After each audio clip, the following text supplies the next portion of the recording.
Hi, welcome back to Travels with Maymay. We've been in Europe now for about a month and a half and now have a chance to reflect on our learnings about bringing your dog to Europe. While still in the US, we had to get that animal health certificate I told you about in that first video to even bring Maymay into Europe. Getting this piece of paper was problematic for two significant reasons.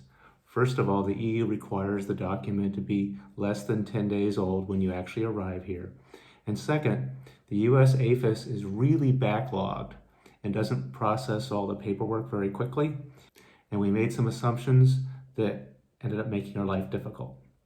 One, we scheduled Maymay's checkup 9 days prior to arriving in Europe because we were concerned, well, maybe we'd have a delayed flight or something like that. We wanted that extra day. Well, that cost us one business day.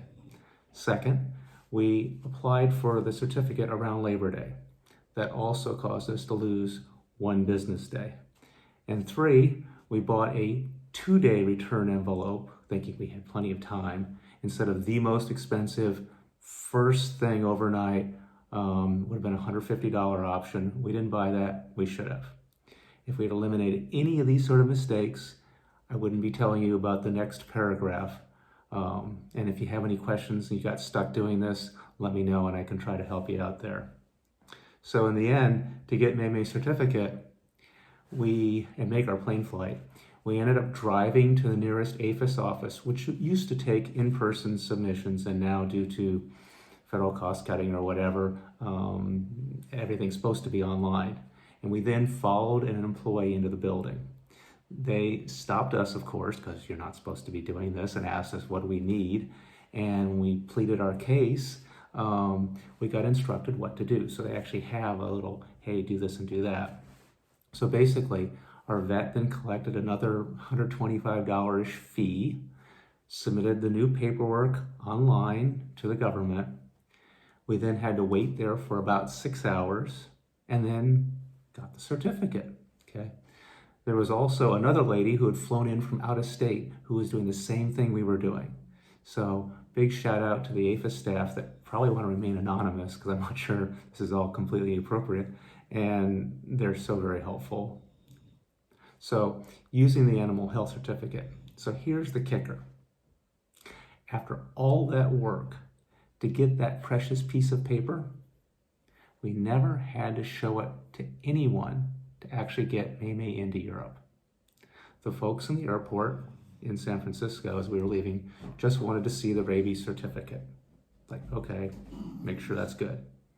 And when Maymay arrived in her crate,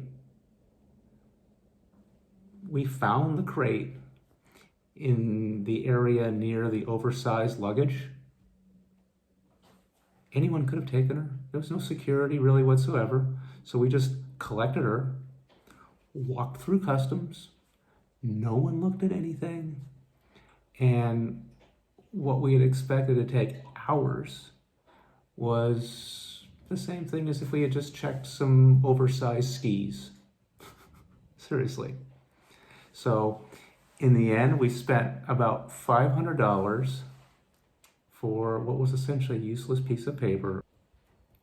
So the next piece of this is the EU pet passport. Because German is the language I'm most comfortable with other than English, although my German is still pretty bad, we got a pet passport, an EU pet passport in Germany. Many of the ferries that we expect to take, particularly in Greece, make an EU pet passport a requirement. And so like, okay, we need to get this piece of paperwork. The pet passport was really quite easy. We Googled local vets and got some phone numbers, called them up, made an appointment. One was available the next day, didn't have to wait very long, and just went. Everything ended up being done in English. The vet did glance at the EU, or the animal health certificate that I was telling you about earlier, but didn't show a lot of concern. The real concern that she showed was to all the vaccination records, and particularly the rabies vaccination records. That got really looked at. So all that information got transcribed into the pet passport, including the shot date for the rabies, the the ID number, the chip that's located inside Maymay, the lot number of the serum, all that stuff. And we ended up paying like $40 for it, so it was cheap too.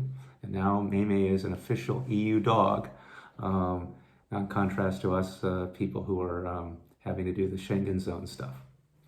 So there's an issue though, because now we're in Croatia and we want to travel to Greece fairly soon. And there's two basic ways getting from here, split Croatia, to somewhere in Greece. There's the short way, which is through Montenegro and Albania, which is only about 6 hours of driving.